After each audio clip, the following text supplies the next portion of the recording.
Bismillahirrahmanirrahim. Alhamdulillah, alhamdulillah, alhamdulillah. Alhamdulillahi rabbil alamin, wassalatu wassalamu ala ashrafil anbiya'i wal mursalin, nabiyina Muhammad wa ala alihi wa sahbihi wa sallam. Me emrin e Allahut, të gjithë mëshirshmit, mëshiruesit, falenderojmë Allahun, Zotin krijuesin e botrave. Mirësitë dhe bekimet e Allahut qofshin mbi dashurin e tij dhe dërguarin e tij Muhammedin sallallahu alaihi wasallam, si dhe me të gjithë ata besimtarë dhe ato besimtarë që ndjekin dhe pasojnë rrugën e tij deri në ditën e Kiametit. Atëherë, duke i lutur Zotit na dhurojë dije të dobishme, na mundsoj vepra të mira, e të na furnizojë me furnizim të pastër dhe halal, duke lutur Allahu xhël xhelalu që të jemi për atyre njerëzve për të cilët pejgamberi sallallahu alaihi wasallam ka thënë, sa herë që besimtarët ulen në vende ku përmendet Zoti, ku lexohet Kurani, ku merret ose jepet dija, Allahu derdh mëshirën e tij, njerëzit përjetojnë qetësi shpirtërore, e me lajket i mbulojnë me krahët dhe me flatrat e tyre, e Zoti i Madh, siç janë tokë përmendet e ku është ai, e kur çohen nga tubimet e tyre, nga takimet e tyre, një zë thret nga qielli çohuni se Zoti u ka falë gjunahet, gjithë ato kësijat, pra mëkatet që i kemi pasur, Zoti u ka kthyer në sevape, qofshin ne pjesë e kësaj mirësie të Zotit. Atëherë të shohim me pyetjet të cilat kanë ardhur, janë me shoh afërsisht 50 sa pyetje. Kjo nuk përjashton faktin që nëse ndonjëri ka një pyetje që i vjen ndonjë pyetje, mund ta bëj pa merak. Përshëndetje, host thot, përshëndetje. A duhet t'i vendosësh lek në xhep njeriu përpara se të varroset, pra mbasi ka vdek, që të na eci mbar? Kjo është besytni, pra ti fall e plakash, dhe ne muslimanët nuk merremi fare me këto gjëra. Nuk merremi fare me këto gjëra sepse ne jemi, si më thënë, është pjesë e besimit ton, është pjesë e doktrinës ton që t'jemi kundër çdo lloj besytnie. Dhe kjo është një besytni që ne jemi kundër saj, nuk e pranojmë, e refuzojmë, dhe kemi drejt që në rast të tilla të jemi larg ku dallojmë, sepse me të vërtetë është problem shumë i madh kur i man afër. Desha të bëj një pyetje thotë që a mundem prej vitesh, desha të bëj një pyetje që më mundon prej vitesh. Po, nëna ime nuk jeton prej 7 vitesh dhe pasuria që ka lënë është shumë e madhe. Nuk do të jena vllai thotë, por kjo pasuri, nga kjo pasuri vllai nuk më ka dhënë asgjë dhe më thotë mua më takon gjithë pasuria sepse unë kam mbajtur prindrit. Po sipas ligjit edhe vajza merr nga pasuria që ka lënë prindi. A më lejohet që në këtë rast ta kërkoj të drejtën time nëpërmjet gjyqit? Lejohet në këtë rast, normalisht, sepse pasuria nuk është vetëm e djalit. Djali e ka mbajt, ka shpenzuar, Zoti është përbleft. Për këtë arsye sheria i ka dhënë djalit sa fish? 2 fishin e vajzës. Pra, kur Zoti më ka thënë që djemt marrin 2 hise dhe vajzat marrin 1 hise, ka parashikuar pikërisht këtë faktin që djali është ai i cili kujdeset për prindërit e si pasojë takon më shumë.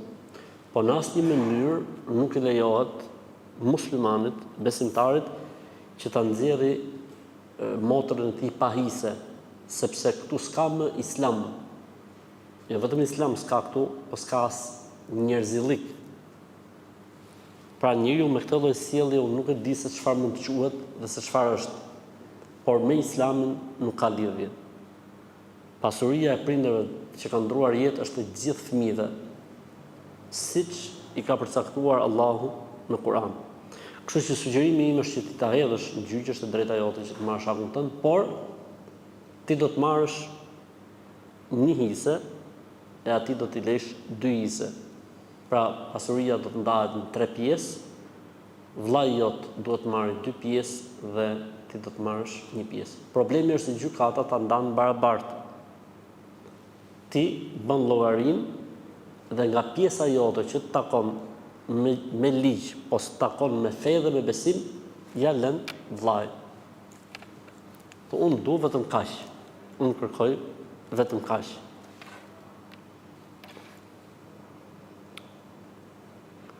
Unë dua të hap një channel në YouTube për shpërndar leximin e Kuranit nga imamët e Qabës, por unë dua që videot t'i marr nga një faqe zyrtare e tyre, por doja të pyes se është haram që unë ta bëj këtë sepse kjo mund të quhet vjedhje.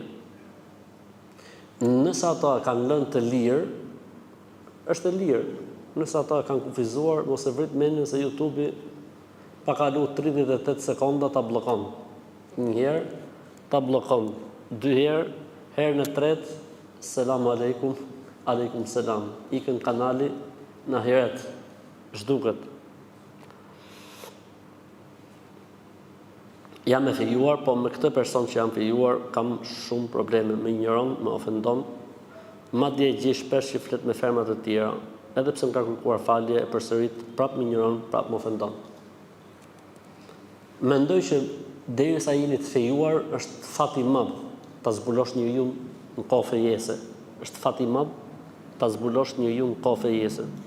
Se merr mend të zbulosh karakterin e një personi mbas se ti je martuar me të, që të ofendoj apo të injoroj apo të flasin e fermat tuaja. E rëndësishme. Unë mendoj që jemi në një fat jo motër, jeni një fat të madh që jeni në kohë fejese, që s'keni bodasën.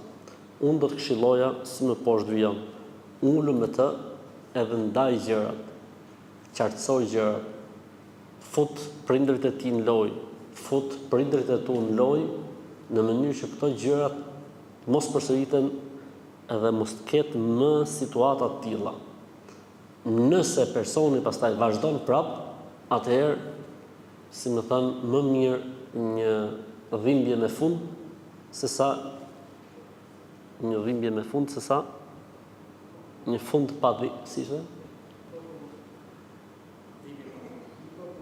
sesa dhimbje pa fund, po. Më mirë një fund me dhimbje sesa dhimbje pa fund. Na shkruaj që këtë që më ta mësojmë për mend. Më mirë një fund me dhimbje sesa dhimbje pa fund. Nëse shohim pika të kuqe si të kafta, në të brendshëm kur zgjohemi nga gjumi, pra nuk jam në kohë menstruacionesh dhe nuk ka lagështirë, a duhet që të marrin në gusël? Jo. Nuk ka pse të marr gusël, s'ka nevojë.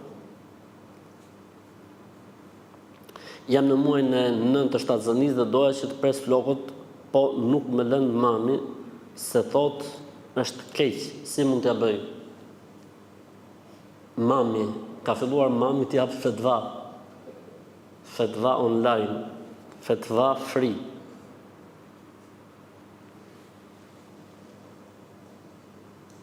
Allahu xhelaluhu nuk na lejon neve që të besojmë në këtë lloj besimnish, as i dërguari i tij sallallahu alaihi wasallam, shqipërja e flokëve për gruan shtatzën është në dëshirën e saj dhe bashkëshortit të saj.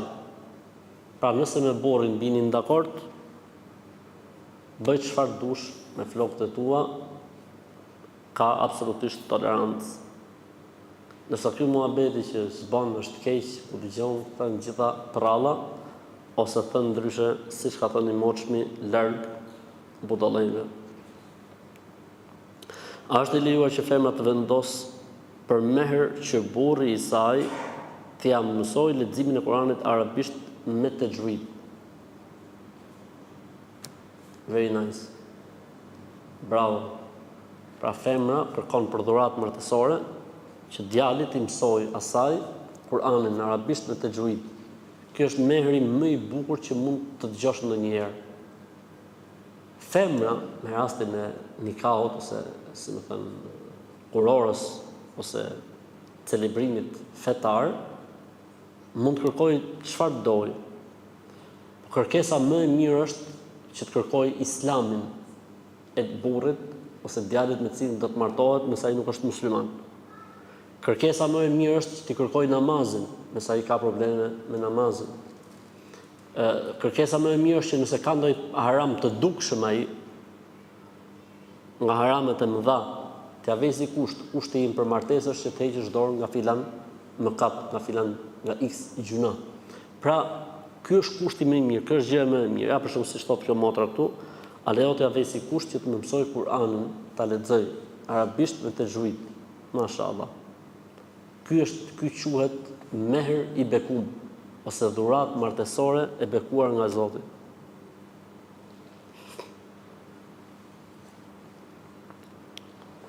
Ky i Kazakistanit vazhdon të marrin telefon. Nëse duhet në Kazakistan tani po falin sabahun, e ky tipi nëse ka falë sabahun thot bëj bisedë me hoxhën, po unë s'kam ndërmend me hap telefonin sepse jam mësim. Po edhe ky mashallah, siç ka dorë. Motra ime ka dështuar kaq fëmijë dhe Zoti i ka dhënë dhe fëmijë të tjerë që po jetojnë. Kanë shumë dëshirë të kenë një djalë, por Allahu s'ka dash t'i japi djalin deri tani. Ama familja e burrit po flasin shumë keq për motrën time sepse ajo nuk bën djalë. Do doja të bëja një pyetje, është keq nëse e bën me formulë fëmijën e radhës që të jetë djalë? E para, familja që akuzojnë nusën se s'bën djem, duhet të shohin avdallin e tyne. Se ka fajin nusja o njerëz, ka fajin avdalli juj, stakfirullah, fajin se ka askush se fëmija është dhuratë e Zotit, po. Këta njerëz të çmend.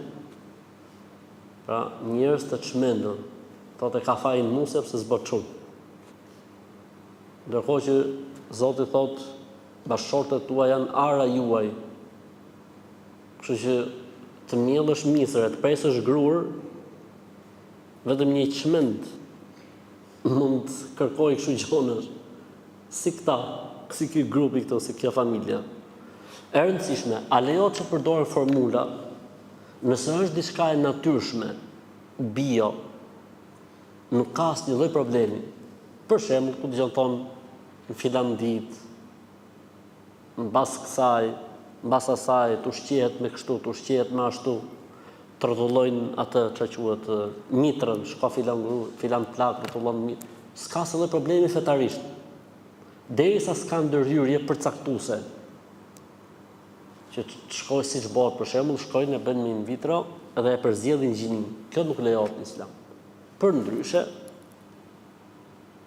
këto metodat bio, natyrale janë të gjitha halal dhe të lejuara. Por duhet ndryshu koncepti. Nuk është faji tek nusja, është faji tek, si e kishte emrin ai, tek avdalli. Avdall faktikisht është nga fjala Abdullah.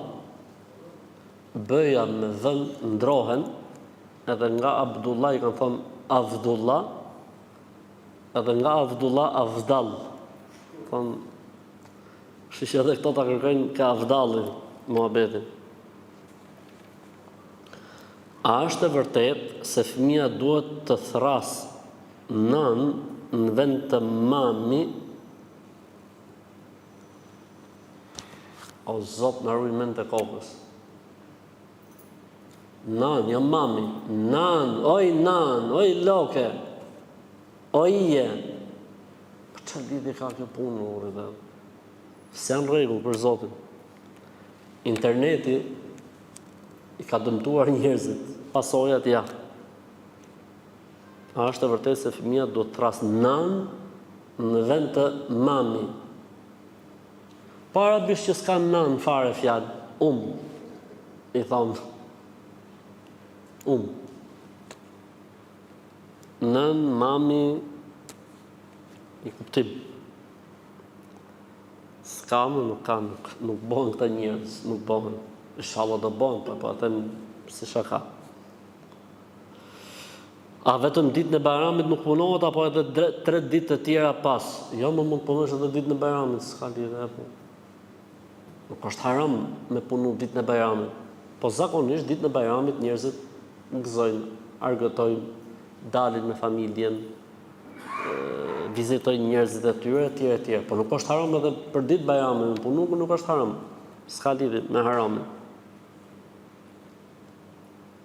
A mund ta kuptoj Rukixhiu që ne jemi të prekur nga mësyshi, magjia apo sihri, apo nëse ai e përcakton se çfarë ke, do të thotë se është i lidhur me xhindet? Jo, s'ka lidhur. Rukixhiu ty të kënon ajetet e mësyshit, reagove, do të thotë se ke mësysh. Kënu ajetet e mësyshët dhe nuk reagove, do të thotë se s'ke mësysh, por reagove të ka ajetet e magjisë, do të thotë që ke magji. Se reagove as ka ajetet e magjisë, as ka ajetet e mësyshët, por reagove të ka ajetet e smirës, do të thotë se ke smirë. Reagove të ka ajetet e diturisë, do të thotë se ke problemin se je shumë mirë me dituri. Reagove të ka ajetet e bukurisë, do të thotë se ke nga bukuria. Reagove të ka ajetet e pasurisë, do të thotë se ke në pasuri, prej pasurisë. E tjerë, pra nuk ka të bëj këtu bashkëpunim, as zbulimit fshehtës. Është si puna asaj që merr doktori analizat edhe thot ti je me diabet. Po çfarë ditë fshehtën doktori? Jo më ka pa aty që ka shku 200. Esull 200. Çdo thot esull 200. Do thot se e ke marrë rrugën, e ke fillu autostradën. Në rregull? Kështu që s'ka këtu as bashkëpunim me xhin doktori, as bashkëpunim me shejtan. Ka pa letrat. Edhe rukëxhiu, se reagon ti tek mësyshi, do thotë që s'ke mësysh. Reagove tek magjia, do thotë që ke magji. Nuk është se rukëxhiu patjetër duhet të jetë se e di si është puna, njerëzit shkojnë nga ekstremi në ekstrem. O e shohin rukëxhiun sikur me qenë zëri i Zotit në tokë. Thotë që ka fol Zoti kur fol rukëxhiu, ose mohim i rukëxhiut absolutisht. Jo më është mesatare. Rukëxhiu flet me argumenta të asaj që lexon, që kënon. Rukëxhiu është problematik kur të thotë ty sa të shef. Pas ke kështu. Ti i largoju këtij se ky është nona. Ky të fik derën. Rukëxhiu thotë më sill fotografinë, se e shoh nga fotografia. Ky të fik derën. Ky të bën gjemën. Ose rukëxhiu thotë më biçik ditëlindjen, emrin e babit dhe emrin e mamit. Ky të than. Kështu që s'ka lidhje ai muhabet.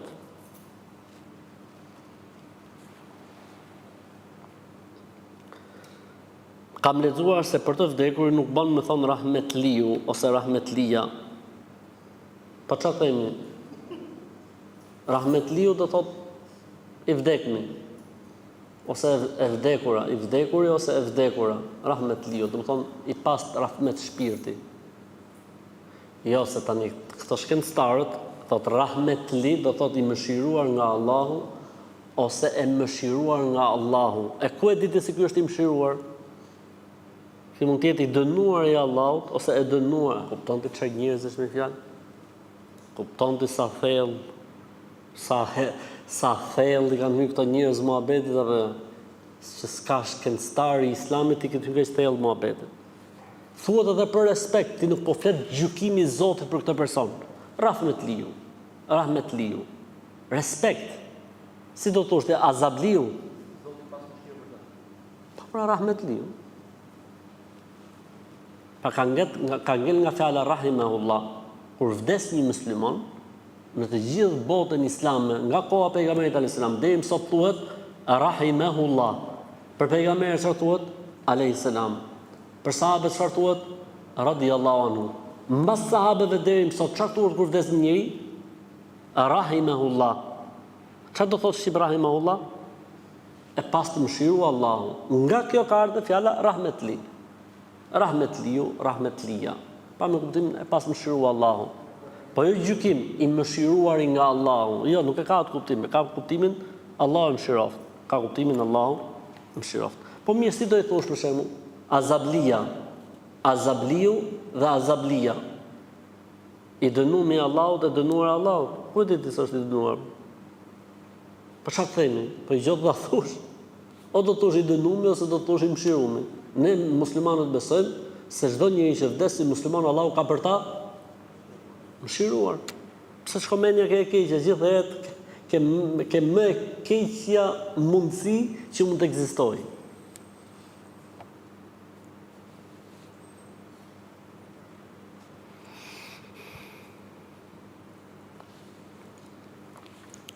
Pa 10 ditësh kam bërë një operacion syrin dhe kam bërë transplant della kornea, quhet këtu në Itali, domethënë është një kornea e syrit që e kanë zëvendësuar me kornen time të syrit nga një person i cili ka ndruar jetë. A është halal? Po ti e ke bërë tani, na kishe pyet para operacionit. A e ke bërë tani? të shkoft mbar, e mirë, ka ikë muhabeti tani. Na kishte bërë pyetjen para operacionit do thoshim halal, lejohet. Edhe para operacionit, edhe mas operacionit. Kështu që rri i qetë ose rri e qetë. Lejohet, nuk ka asnjë lloj problemi fetarisht.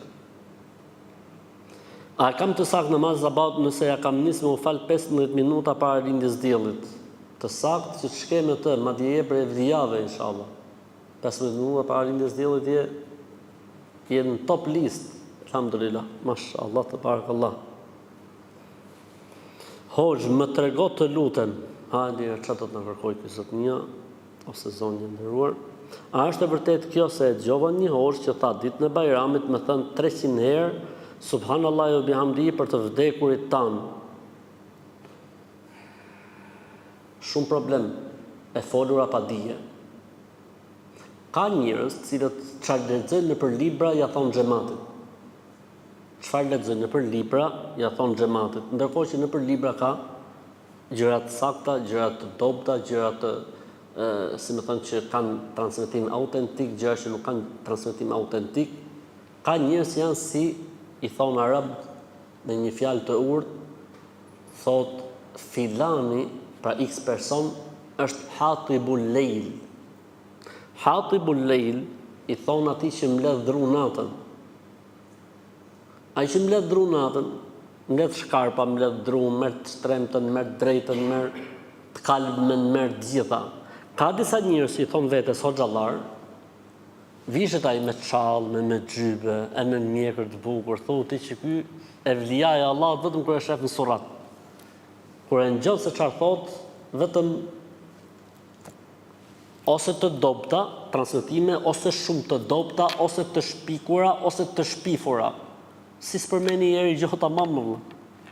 Kështu që larg këtyre njerëzve që janë drumbledhësi i natës, larg drumbledhësve të natës, edhe nëse vishen me xhybe, edhe nëse mbajnë çall, edhe nëse duken mashallah kur mbajnë ligjërata, larg këtyre njerëzve.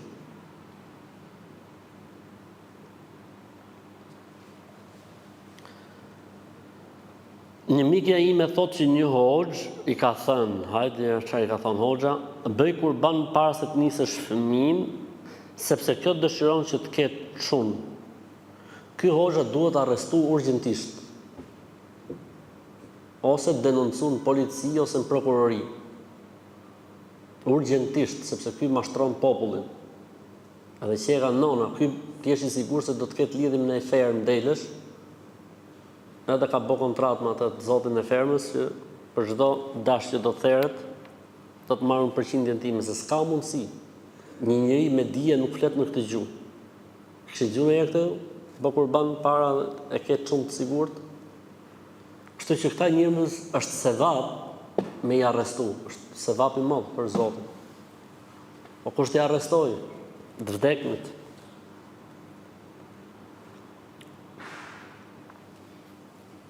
Deshta me të pyet hoxh, po hajër, bismillah. A është haram me punu ditë në Kurban Bajramit, kthema të lutem? Nuk është haram me punu ditë në Kurban Bajramit. S'është haram. Dikush mund të jetë tregtar, dikush mund të punojë në funeral. Vdes dikush, çfarë bëj ky ta lej sipër tokës? Se ka qellu Kurban Bajram.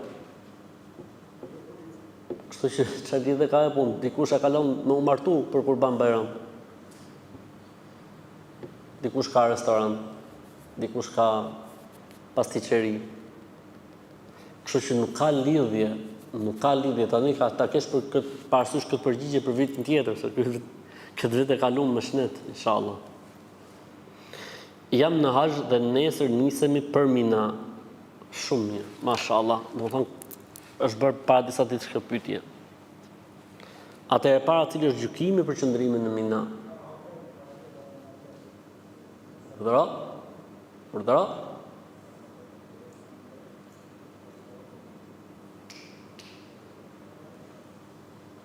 Tha, cili është gjykimi për qëndrimin në Mina? Qëndrimi në Mina është dy raste.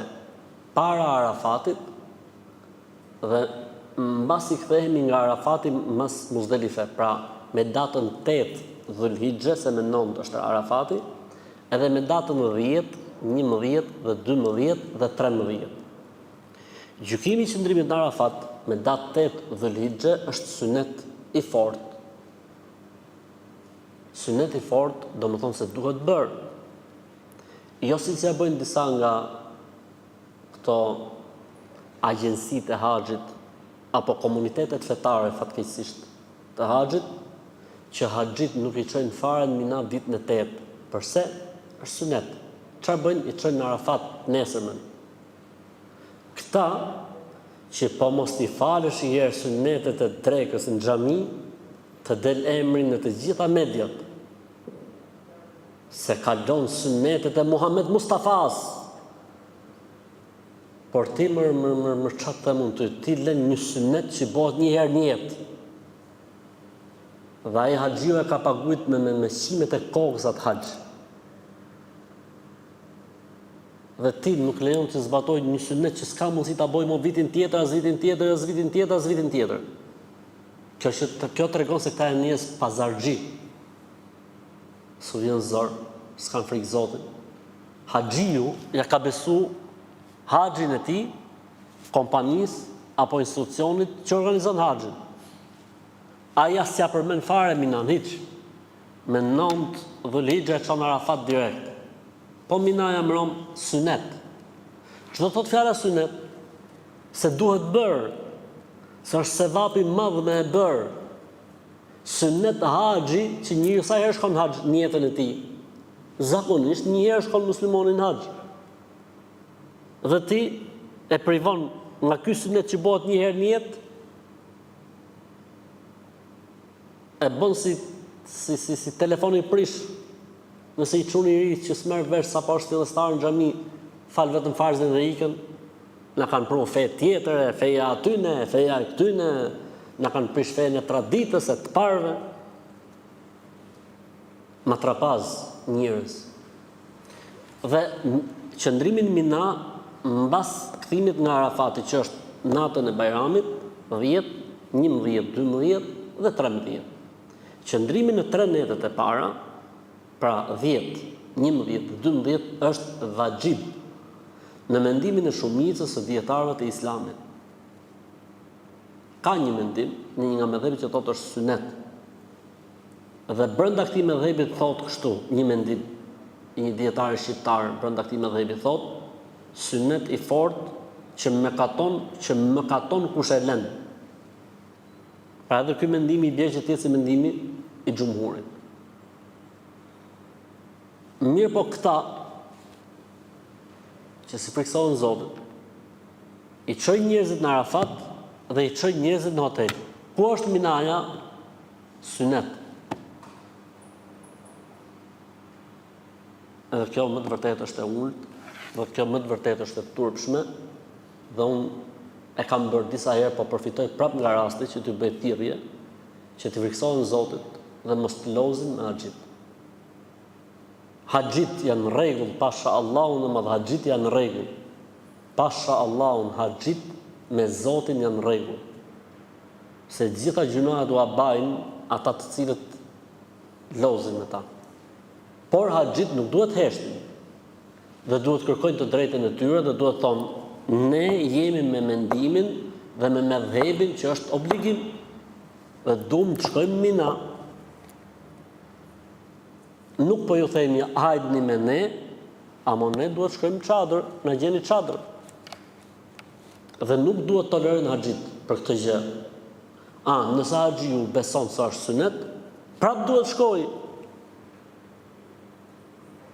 Edhe nëse kompania beson se vajtja prap është sunet, duhet i çojë haxhit. Nëse institucioni fetar beson se vajtja në Mina mbrapa është sunet, duhet i çojë haxhit. Se haxhit një herë një jetë vinë me bë haxhin, nuk vinë vit për vit. E t'i friksohen Allahu xhelalu. E të kenë turp Allahun, të kenë frikë Allahun. Tu a lejojnë njerëzve të shkojnë në Mina, unë nuk po them që ata të shkojnë, se s'duan që ta prishin rehatin e tyre dhe qetësinë e tyre, por njerëzit duhet të kenë kushtet për të vajtur në Mina. është për të lavdruar fakti që komuniteti musliman shqiptar, në rastin e haxhive shqiptar, u krijon mundësi si për datën 8 të Dhulhixhe, haxhit shqiptar kanë çadrën e tyre dhe shkojnë në Mina, po edhe për 10, 11, 12, që është vajxhib sipas një mendimi apo sunet sipas mendimit tjetër, prap haxhive shqiptar ju krijohet mundësia për të qëndruar në çadrat e haxhit, ndërsa qëndrimi në Mina natën e 13 është sunet. فمن تعجل في يومين فلا إثم عليه ومن تأخر فلا إثم عليه. Kush ngutet për 2 ditë, s'ka mëkat, dhe kush qëndron e vonon, s'ka mëkat. Vetë pejgamberi sa ka qëndruar sa ditë? 3 ditë. 3 ditë përveç ditës së Kurban Bayramit. Pra suneti është 30. 3, pra 2 që është vajxhib edhe 1 3, përveç natës së Kurban Bayramit, ndërsa edhe tek ata që thonë është sunet 3 ditë e para edhe dita tjetër.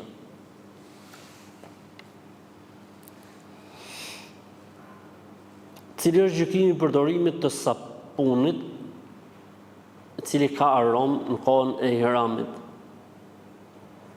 Dhe rrezikojmë haxhin nëse lajmë duart me sapun që ka aromë. Mendimi më i saktë i dietarëve është që lejohet, sepse sapuni nuk është aromatizues në vetvete.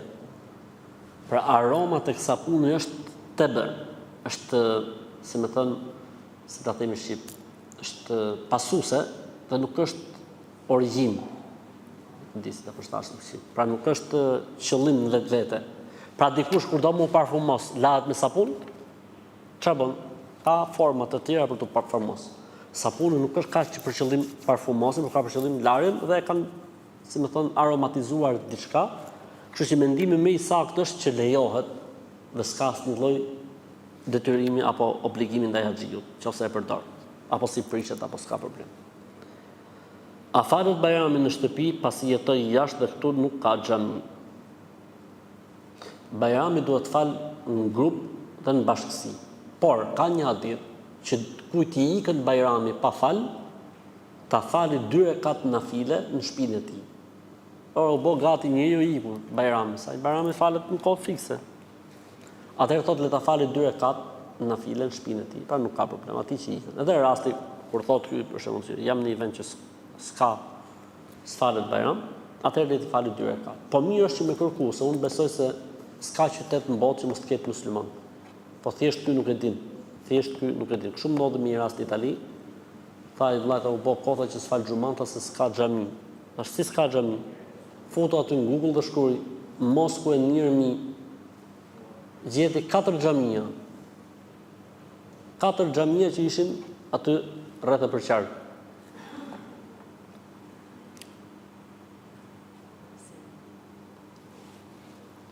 Aleikum selam, rahmetullah. Mirë? Po. Mashallah, si ke emrin? Amar. Ammar. Jam çuni Eduard Shtresë. Mashallah, Allahu trut.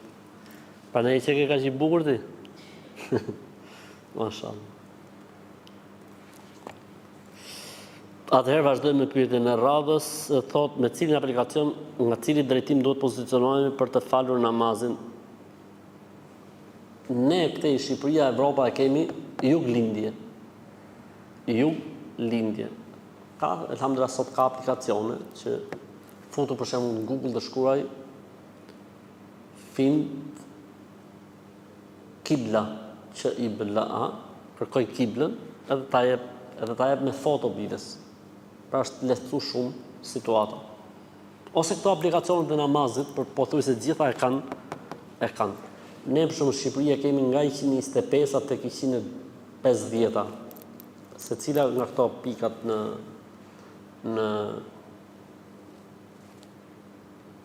busull quhet okay, domethënë nuk ka asnjë problem.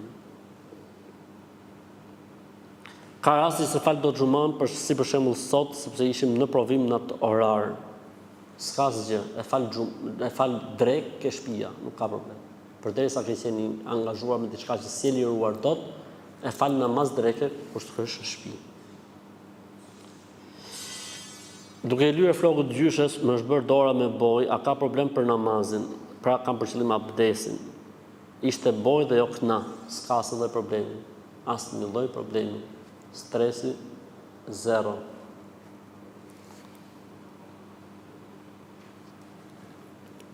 O hoxh, thotë herë në parë më tradhtoi bashorti, por e fala, ndërsa këtë herë edhe pse jam shtatzën me të, ai e bëri përsëri, e pranoi dhe më tha që do më kishte thënë, por pasi unë të kisha lindur që mos të stresohesha.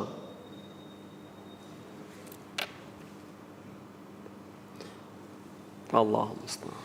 Hajër inshallah. Çfarë themi në tilla raste? Me e këshillu. Me e këshillu.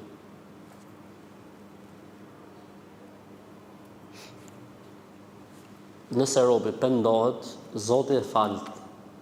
Unë nuk jam që të shkatrohen familjen.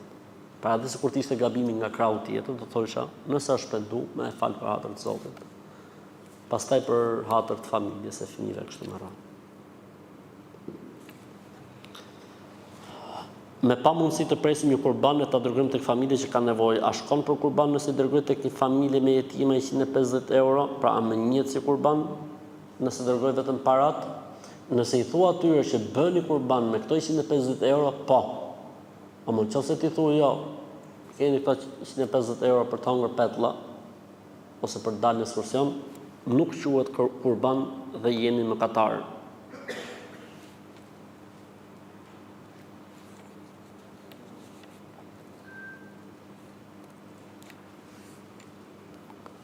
Thot, jam nënë e 3 fëmijëve, kam pas prova me burrin tim, thot, ai është i smur psikikisht, pra është smurur psikikisht, dhe gjithmonë na rrihte dhe na nxirrte nga shtëpia. Pastaj pendohej, nuk dha bënte, pastaj përsëriste prap, e Zoti më dha dhe 2 fëmijë të tjerë.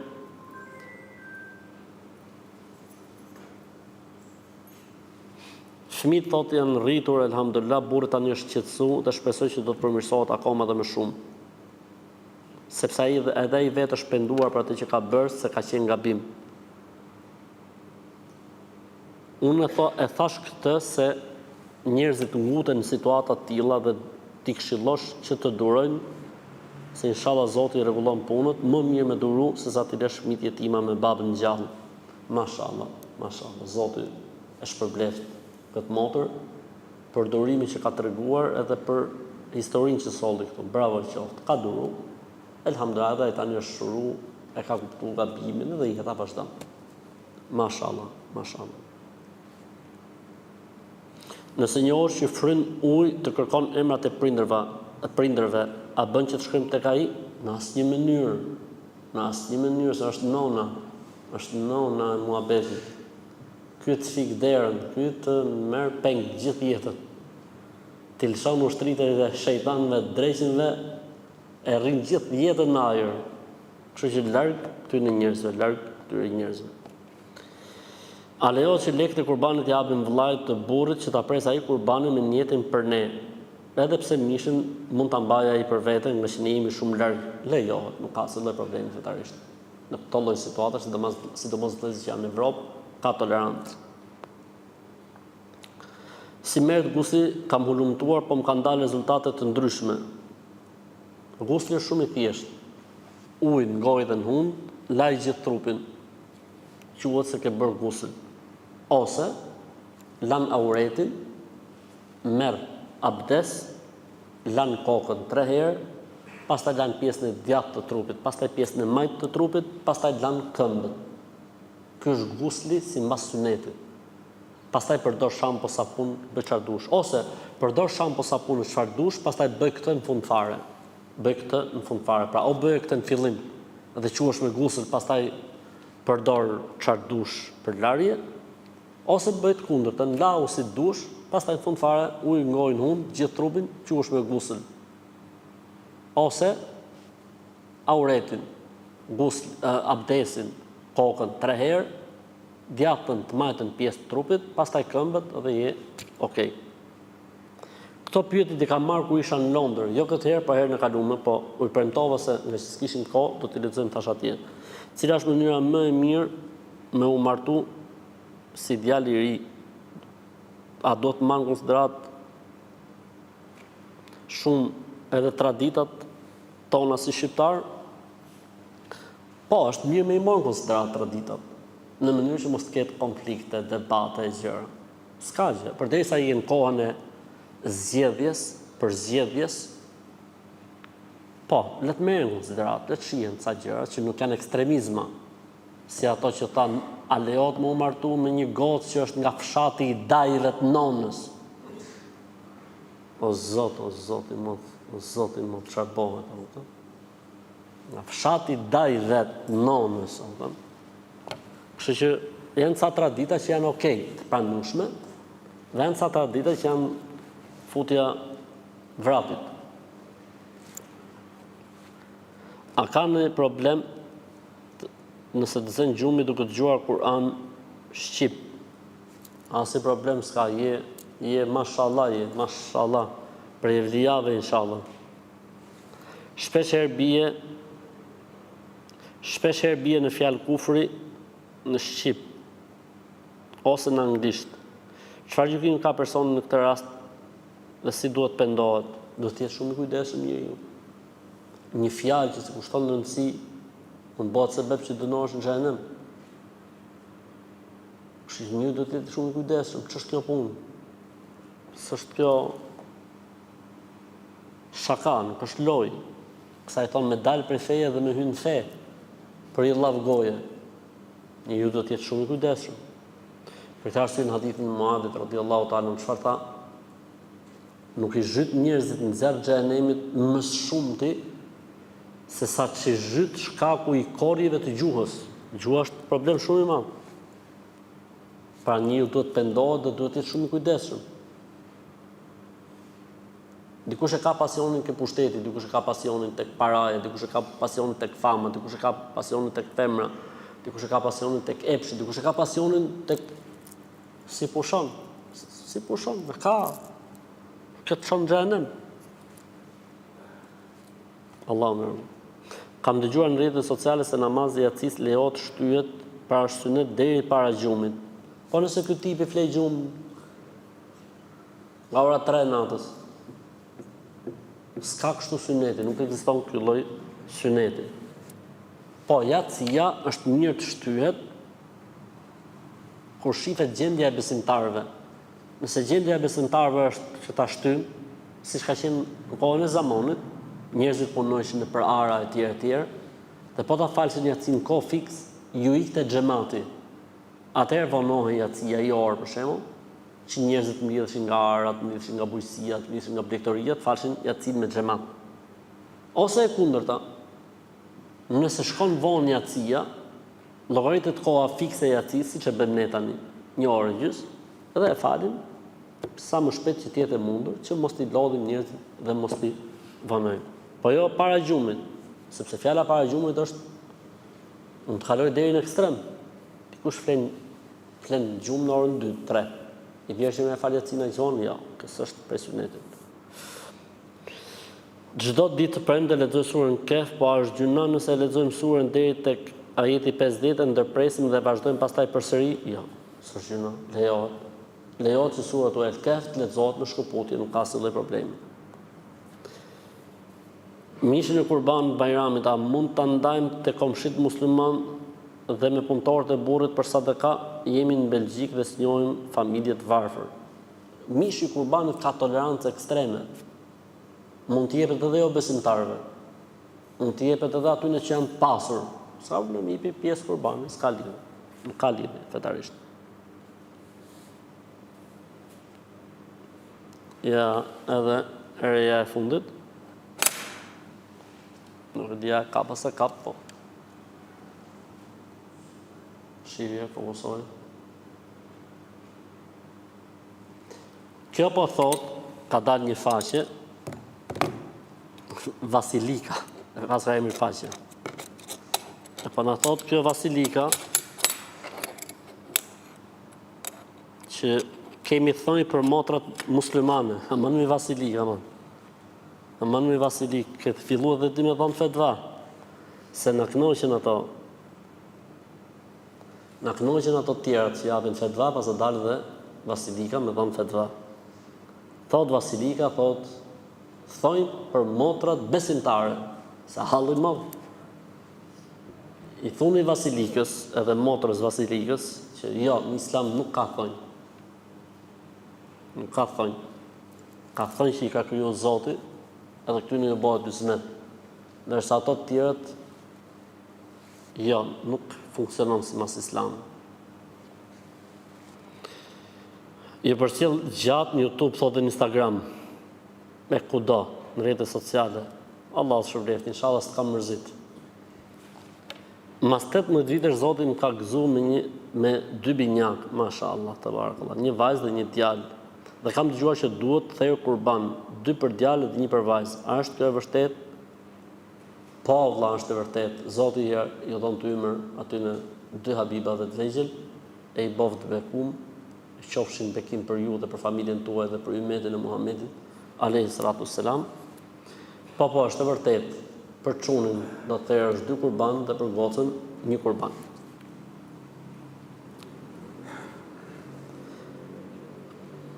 Si të kam, thot aje mirë, elhamdulillah, shishur Zotit mirë. Desha me të pis, pra pys, thot, natën e Bajramit gjithë fshati gatun petlla, pra petulla. Dhe shkojnë tek varrezat, petullat i marrin me vete, dhe kur kthehen nga varrezat u japin njerëzve rrugës për shpirtrat atyre që kanë ndruar jetë.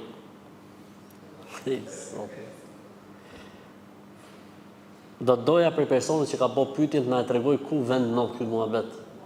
Se për hallën e kishim gjune që në hall për shpirtat e të vdekur. Po petlla, kjo e petllave ta hiq ka petllën. E rëndësishme nuk ekziston kjo gjë në islam, është bidat, sajes, inshallah nuk kalon në shkallën e besytnis. Inshallah nuk kalon në shkallën e besytnis. Më ndodhi kjo situatë në Ohër, hajde ta shohim. Unë jam i ri në islam, nga që kam mësuar islamin këtu në Shqipëri, mbasi mbaron El Fatiha, thash amin në Zot lart. Imami e ndërpreu namazin, edhe u kthy nga unë, edhe gati sa nuk më nxorri nga xhamia. Nuk më kishte ndodhur ndonjëherë një situatë e tillë, ndjeva shumë keq. Nuk e di a është normale kjo, apo e kam unë fajin. Ka edhe kështu imamësh në historinë e njerëzimit. Ka edhe kështu imamësh. Subhanallah.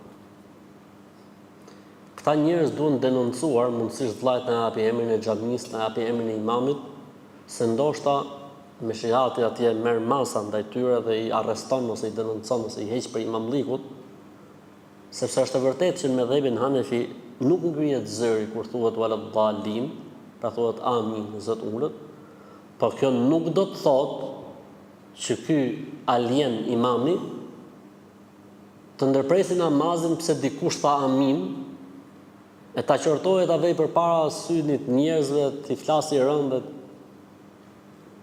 Ky vetëm imam nuk është, pasha Allahun që nuk ka Zot tjetër përveç tij. Vetëm imam nuk është.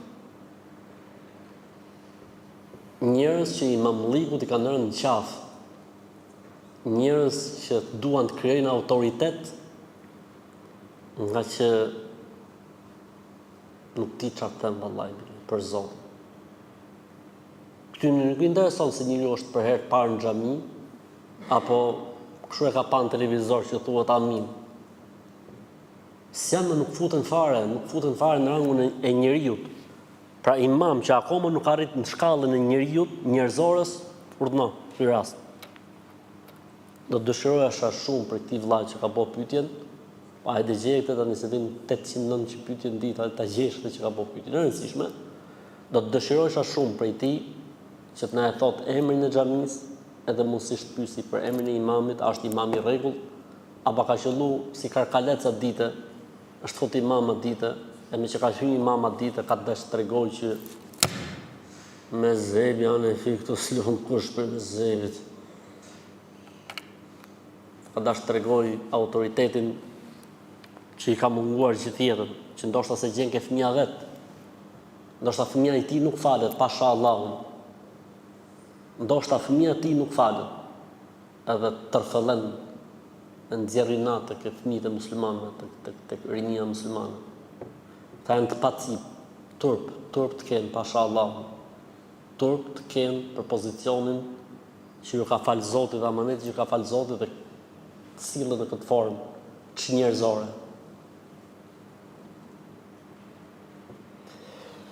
Kam lexuar edhe më parë Kur'an, por s'po më kujtohet gjakun e baktis, përse nuk e pin toka. Pra nuk thahet në tokë, por rrin sipër tokës. O Zoti, ku e ke gjetë të në Kur'an, me falë të Allah? Ku ekziston kjo në Kur'an, por i dënë parë Zoti?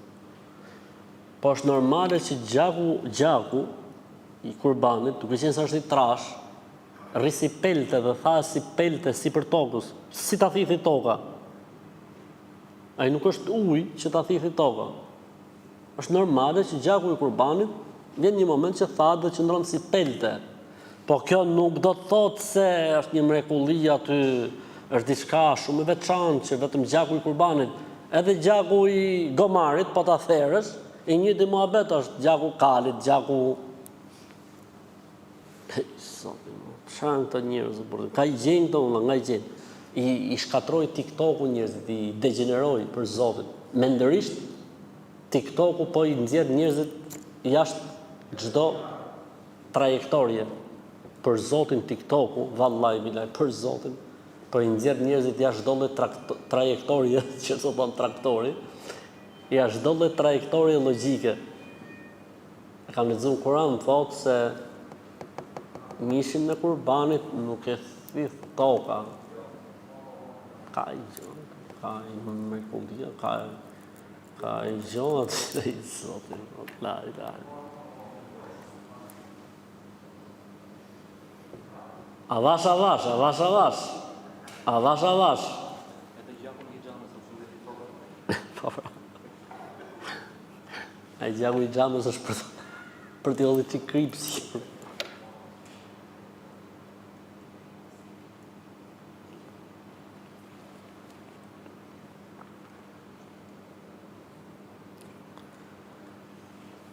Problemi është thotë se unë nuk dua një fëmijë të ka përmend shifrën, që mos të ketë debat të pyetja ime. Ndërsa burri thot du fëmijë. Fjala e kujt shkon në vend, e imi apo e burrit? E burrit normalisht. Burri normalisht. Përderisa burri do fëmijë dhe ti duhet përshtatesh. Normalisht duhet të ketë mirë kuptim, unë nuk po them që burri kërkoj fëmijë vit për vit për shembull. E dëmtohet femra normalisht. Po që nëse janë koha normale, nëse janë kushtet normale, përse mos të kërkoj fëmijë? Është drejta e tij absolute që të kërkoj fëmijë. Dhe gruaja në këtë rast duhet bindet nëse nuk e dëmton. Ama ajo thotë unë s'du fëmijë, thotë se më prishin linjat. Inshallah të prishin flokët. Po në një sulfaqeri, do më tonë vend ku bën suflaqet. Në Greqi thotë sezonale. Dhe kur i bie me fal akshamin këtu ke puna, duhet ta fal në një magazin. Dhe aty thotë ku falet më shohin punëtorët. A ka ndonjë problem? Jo, s'ka asnjë problemi, çfarë falet ti, vetëm falu. Stresit zero. Kur është ndërtuar shtëpia jon kanë futur një kokë dashi në themel. Tani mami, unë dhe vllai jemi të udhëzuar në fenë islame, ndërsa të tjerët jo. Dhe duam ta dimë nëse marrin gjuna dhe mund të jetë arsye kjo që në shtëpinë tonë të ketë sherrë për shkak të kokës së dashit? Jo, i çfarë, s'ka lidhje koka dashit. Ka lidhje koka juaj, po jo koka dashit. Kështu që s'ka lidhje fare me kokën e dashit ky muhabet. Normalisht që vënia e kokës dashit në themel është shirk, ose therrja e gjakut në themel është shirk, nuk lejohet në islam. Por kjo nuk do thotë që ka pasoja. As nuk duhet për shtëpia, as nuk duhet nxjerr koka mas 20 vjeç apo 30 vjeç që është bërë shtëpia. Ajo koka është bërë beton tani, mos e vrit mendin. Kështu që s'ka pasoja. Efekte anësore zero.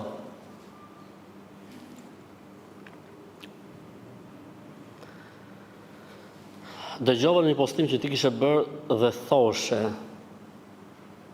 Hajde, çka kam thonë? Që burri i shtëpisë që do bëj një kurban nuk duhet i presi as flokët as tojt. 10 ditë para Kurban Bayramit. Unë nuk e dija këtë gjë dhe kam prerë flokët. Am quhet kurbani? Quhet, mos e prit mendin. Quhet kurbani, je në rregull. Am lejo të bëj vesh operacion pasi vjen në vështirësi kur jam me dikë afër ose kur dal më pengojnë shumë. Lejo, nëse është kaq shqetësuese, fetarisht lejo, nuk ka problem. Çfarë mundesh me i kënducë së murit kur duket që është afër vdekjes? Sura nga Kurani me bë dua El Fatihaja, suratu Yasin pëlqejet.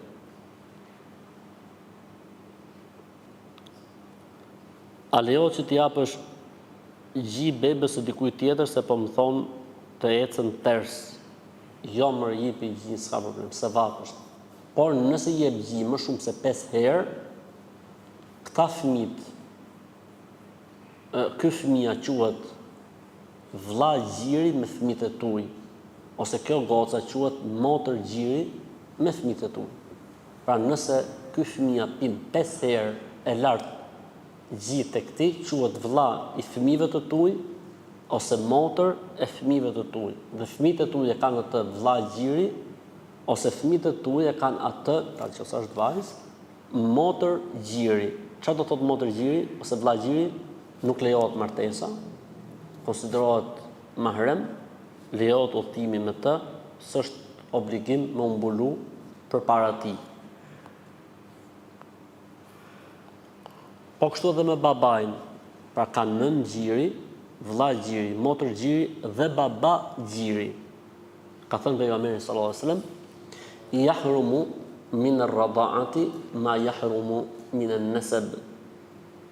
Shejtërohet nga gjiri çfarë shejtërohet nga gjaku. Pra, të njëjtin funksion siç bën gjaku në raportet e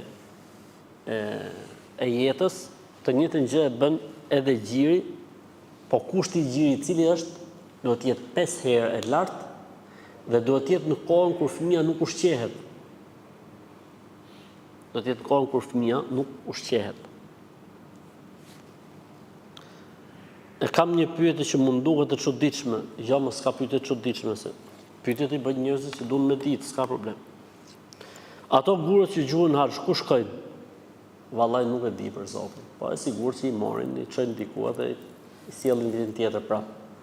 Po ignoranca në lidhje me këtë pyetje nuk të dëmton. Pra edhe po se dite, nuk dënohesh në botë tjetër, pse se ke ditë se ku shkojnë burrët që gjuhet shejtan. Kështu që rri qetë, stresit zero.